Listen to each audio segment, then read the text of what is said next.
Good morning, students. Today we will study the concept of मेटासोवा. The concept of मेटासोवा यानी मेटासोवा के संकल्पना. Okay पिछले class में हमने प्रोटोसोवा जो है के संकल्पना के बारे में अध्ययन किए थे और इस वीडियो में मेटासोवा के संकल्पना के बारे में स्टडी करेंगे, कंसेप्ट्स. ओके सबसे पहले मेटासोवा क्या है ये देखें. What are metazoa? On the basis of number of cells forming the body, animal kingdom is generally divided into two subkingdoms. Okay, they are protozoa and metazoa. कोशिकाओं के आधार पर एनिमल किंगडम को दो सब किंगडम में डिवाइड की गई. वो है प्रोटोसोवा एवं metazoa. Okay members of sub kingdom protozoa are unicellular. as you know, the animals or animalcules in the case of subkingdom protozoa, they are unicellular or acellular. जो सब किंगडम प्रोटोसोवा है इनमें जितने भी एनिमलक्यूल्स होते हैं वो एसेलुलर या यूनिसेलुलर, एक कोशिकीय या कोशिकीय होते हैं. And that composed of single cells or colonies of like cells. On the other hand, or we can say, animals in the case of subkingdom metazoa are multicellular. You know it very well. Subkingdom metazoa में एक से अधिक कोशिकाएं पाए जाते हैं, sales पाए जाते हैं, इसलिए हम उसको मल्टी सेलुलर या बहुकोशिकीय जीव कहते हैं. इनमें अनेक कोशिकाएं होती हैं और ये कोशिकाएं डिस्टिंक्ट लेयर्स में अरेंज की गई रहती हैं. Layers like tissues, organs and organ systems. Okay so here we can say the definition. क्या डेफिनेशन देंगे हम?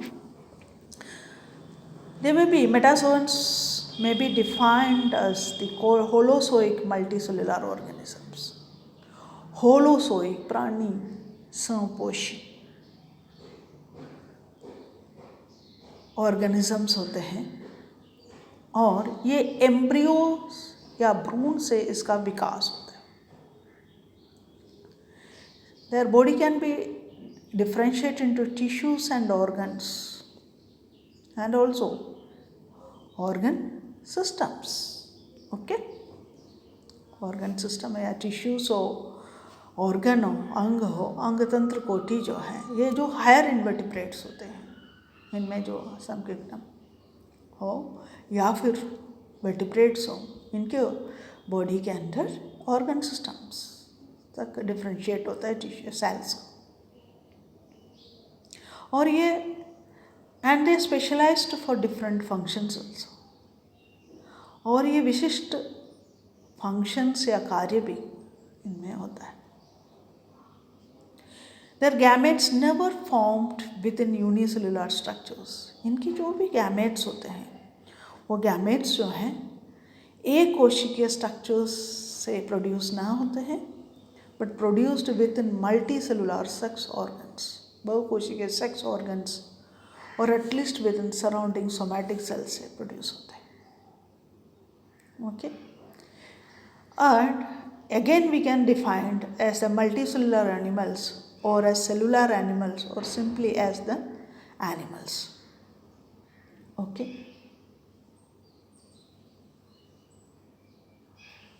Now we can explain the characteristics one by one. Okay, one by one. First characteristics, that is one or more larval stages. Okay, इनमें भ्रूणीय विकास या developmental process में एक या एक से अधिक लार्वल स्टेजेस पाए जाते हैं, उपस्थित होते हैं। इनमें जो अडल्ट के हैबिट हो, स्ट्रक्चर हो, इनमें ये डिफरेंट होता है। जो भी लार्वल स्टेजेस होंगे वो लार्वल स्टेजेस जो अडल्ट होते हैं, इन अडल्ट की स्वभाव एवं संरचना में डिफरेंट होता है। Second characteristics that is nutrition, that is heterotrophic और होलोट्रोफिक। इन एनिमल्स में, मेटासोवन एनिमल्स में जो न्यूट्रिशन या पोषण जो है हेटेरोट्रोफिक होता है, प्रकार का होता है, और कुछ जो है, कुछ को छोड़कर जो है ये स्पेशली होलोट्रोफिक प्रकार का भी होता है, होलोट्रोफिक होता है।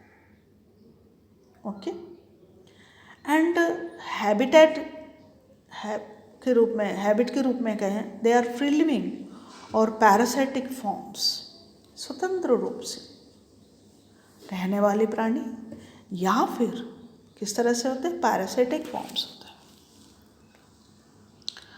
Next characteristic injection, ejection and alimentation. इनमें जो होल फूड जो है अंदर ग्रहण या इंजेक्शन करके फिर उसका डाइजेशन होता है। ओके, डाइजेशन करते हैं। एज ए होल जो फूड है अंदर लेते हैं और उसके बाद यानी उसमें इंजेक्शन करते हैं, उसको इंजेक्शन कहते हैं, फिर उसका पाचन या डाइजेशन होता है। अंत में जो है इसका इजेक्शन होता है। ओके, बहिर्गमन। इसी सामूहिक जो क्रिया है commonly they are known as, it is that process is known as alimentation. Okay, ये इसके इंपॉर्टेंट कैरेक्टरिस्टिक्स होते हैं। Next is the size. ये मल्टी सेलुलर ऑर्गेनिजम्स है, मल्टी सेलुलर या जो है मेटासोवंस जो है इन ऑर्गेनिजम्स के size they are larger than the unicellular protozoans. Of course जब इतने सारे कोशिकाएं इनकी बॉडी में होंगे तो इनके जो साइज है वो भी इससे प्रोटोसोवन एनिमल से ज़्यादा ही अधिक बड़े होते हैं। Okay, then about the locomotion. इनमें जो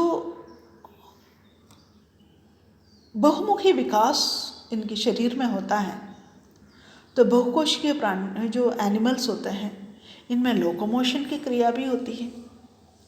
और वो लोकोमोशन या गमन जो है, गमन में जो स्ट्रक्चर्स यूज होता है दैट में भी, तो जब लोकोमोशन जब डेवलपमेंट इसकी यानी लोकोमोशन इनकी बॉडी की इम्पोर्टेंट कैरेक्टरिस्टिक्स हैं, तो लोकोमोशन के लिए जो स्पेशल स्ट्रक्चर्स इनके हेल्पफुल होता है वो है जैसे मसल्स, पेशी हैं, तंत्रिका तंत्र हैं। ओके, तंत्रिका तंत्र हैं या अंग तंत्रों का इनमें विकास होता है, यानी that helps for locomotion also. Okay, next that is the development of circulatory, respiratory, excretory and reproductive systems. अब इन सभी क्रियाएं यानी डेवलपमेंट इनके शरीर में सारे स्ट्रक्चर्स के या ऑर्गन सिस्टम के विकास इनके शरीर में या मेटासोवन शरीर में होता है। तो जब डाइजेस्टिव सिस्टम का विकास होगा तो जो डाइजेस्टेड फूड है और वो डिफरेंट सेल्स तक पहुंचाने के लिए या फिर मेटाबॉलिज्म के लिए, उपापचयी क्रिया के लिए सर्कुलेटरी सिस्टम का विकास होता है। जब सर्कुलेटरी सिस्टम का विकास होगा तो उपापचयी क्रियाओं के बाद जो रिजल्ट के as a result of the development of result of the metabolism the energy is produced. तो जब एनर्जी प्रोड्यूस होता है तो एनर्जी एक साइड में एनर्जी प्रोड्यूस होगा तो दूसरी साइड में उत्सर्जी पदार्थों का बहिर्गमन भी होगा। Then there should be the development of the excretory organs. तो उत्सर्जी तंत्र का विकास होगा। सो इसी तरह से जब उत्सर्जी तंत्र का विकास भी होगा तो जो उपापचय या मेटाबॉलिज्म क्रियाओं के लिए ऊर्जा प्रदान करने के तो श्वसन तंत्र का भी या रेस्पिरेटरी ऑर्गन्स का या ऑर्गन सिस्टम का भी विकास होगा। ओके, जब सफल इन सभी ऑर्गन सिस्टम के विकास होगा तो इनमें जो प्रजनन तंत्र है या जाति को आगे बढ़ाने के लिए जो प्रजनन तंत्र जो है उसका भी विकास होगा। ओके, तो इन सभी क्रियाओं का नियमन के लिए तंत्रिका तंत्र का भी अतिरिक्त जो रासायनिक नियामक तंत्र का भी आवश्यकता के कारण एंडोक्राइन ग्रंथि का एंडोक्राइन तंत्र और एंडोक्राइन जो सिस्टम होता है उसका भी विकास हुआ है। ओके, तो that means development of circulatory, respiratory, excretory and reproductive systems are seen in the case of this metazoans. और next we can say development of the symmetry, that is a main, that is a bilateral symmetry in metazoan organisms में animals के जो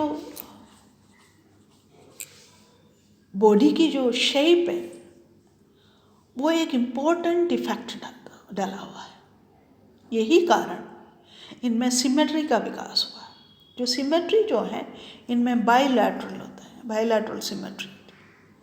okay, bilateral symmetry यानी द्विपार्श्वीय सममिति होते हैं।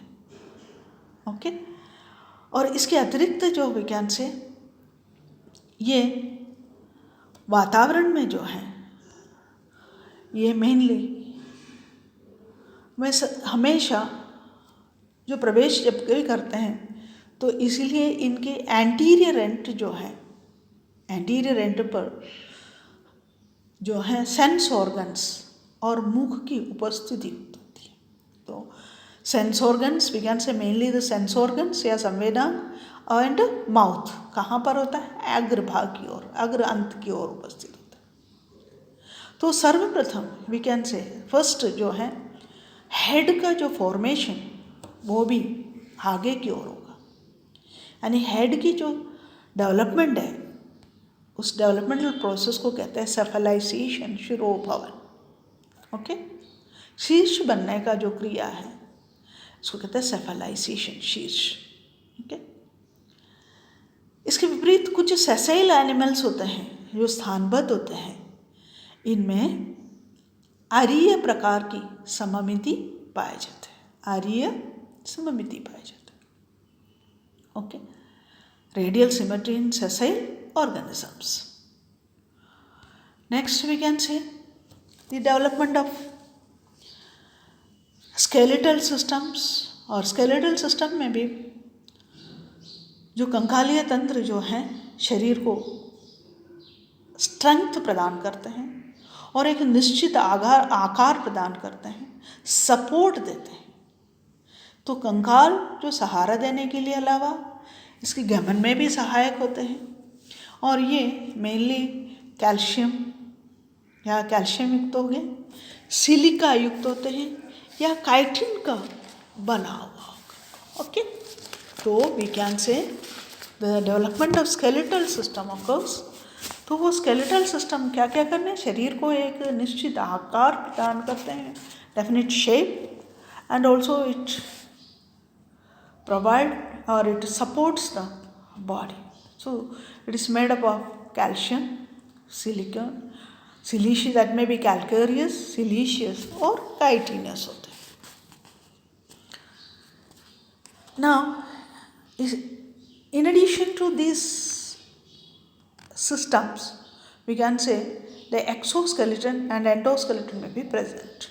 तो बाकी कंकाल है और अंत कंकाल दोनों उपस्थित होते हैं। And there is a next characteristics, that is a complex three-layered structure. Three-layered structure. Complex three-layered structure में यानी ट्यूब में एक नाल का बाहरी जो है बाहर की ओर एक्सटर्नल जो surface that is the integumentary system में विभेदित होते हैं। ओके, और भीतरी जो सतह खुली नलिका जो है that is the alimentary canal, और बीच का जो है that is the thick middle layer that composed of the remaining organ and organ systems. Okay, so we can say our body is a 3-layered tube. Okay, तो बाहर की ओर इंटेगुमेंटरी system, अध्यावरणीय तंत्र, और internally that is alimentary system. इन दोनों के बीच में जो लेयर, थिक लेयर होती हैं, उनमें अंग एवं अंग तंत्रों का विभेदित किया. The last, that is the ectoderm, it consists of, the body is made up of 3 layers, ectoderm, mesoderm and also the endoderm. ये बॉडी जो है, इनकी लेयर्स जो जर्म लेयर्स होते हैं, जर्म लेयर्स, जनन तंत्र जो है, जर्म लेयर्स जो है, आरंभिक रोही स्तर प्राइमरी जर्म लेयर्स जो हैं, वो है ecto, then meso and endoderm. ये तीनों जो लेयर्स होते हैं वृद्धि कर अडल्ट की एक ट्यूब लाइक शरीर बनाते हैं. जैसे एक्टोडर्म से इंटेगुमेंटरी सिस्टम एवं तंत्रिका तंत्र या नर्वस सिस्टम का विकास होगा. मीजोडर्म से muscles, then circulatory system, reproductive system का विकास, एंड एंडोडर्म से रेस्पिरेटरी सिस्टम का भी निर्माण होता है. एंड जो है एंडोडर्म से ही ज्ञान से जो इंटरनल स्ट्रक्चर एलिमेंट्री कैनाल्स का भी विकास होता है. तो ये this is the concept of the metazoans. और यही क्लास, यही ये वीडियो ख़त्म करती हूँ मैं. देन नेक्स्ट वीडियो अगली उसमें देंगे क्लास में. तब तक के लिए विदा.